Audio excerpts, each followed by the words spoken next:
क्या आप जानते हैं हिंदू धर्म में लोग देवी देवताओं की परिक्रमा क्यों लगाते हैं?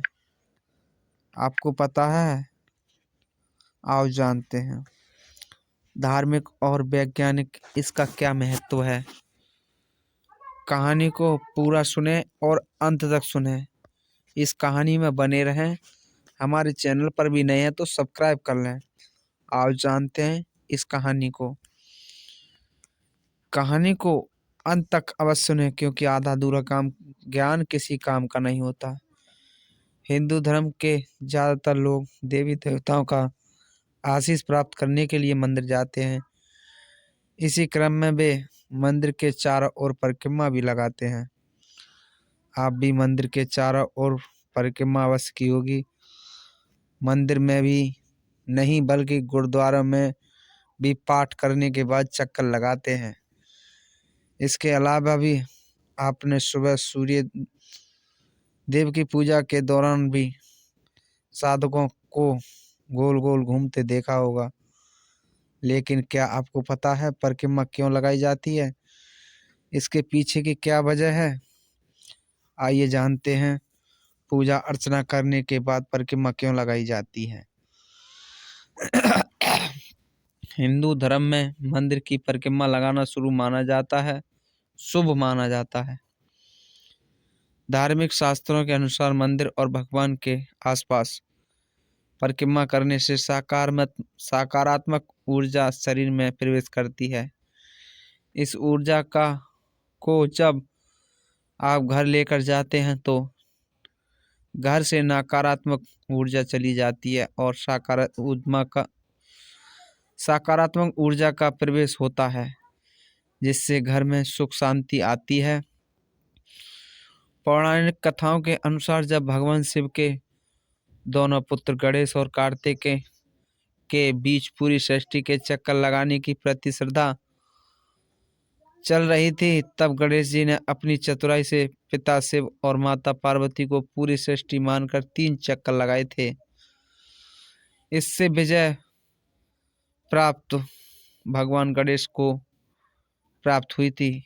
इसी वजह से पूजा के बाद गणेश जी की तर्ज पर ही लोग भगवान को माता पिता और संपूर्ण सृष्टि मानकर इनकी परिक्रमा लगाते हैं।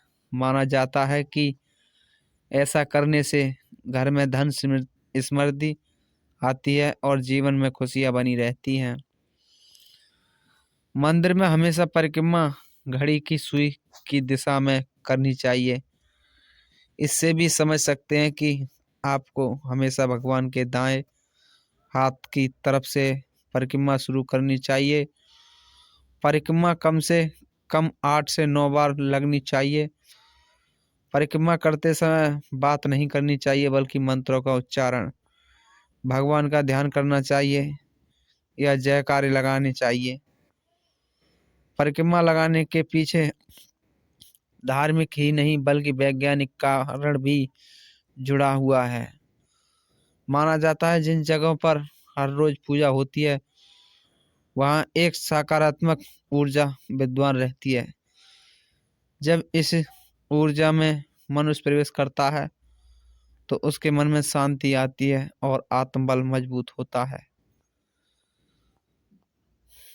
आप समझ गए होंगे इस कहानी से कि परिक्रमा लगाने से क्या होता है। दोस्तों, अगर आप पूजा पाठ करते हैं, आपकी बुद्धि भगवान में लीन हो जाती है, आपका मन भगवान में लीन हो जाता है, आपका तन सेवा करने में लीन हो जाता है, तो आपके शरीर में सकारात्मक ऊर्जा आती है और नकारात्मक ऊर्जा निकल जाती है। इसीलिए लोग भगवान की परिक्रमा लगाते हैं।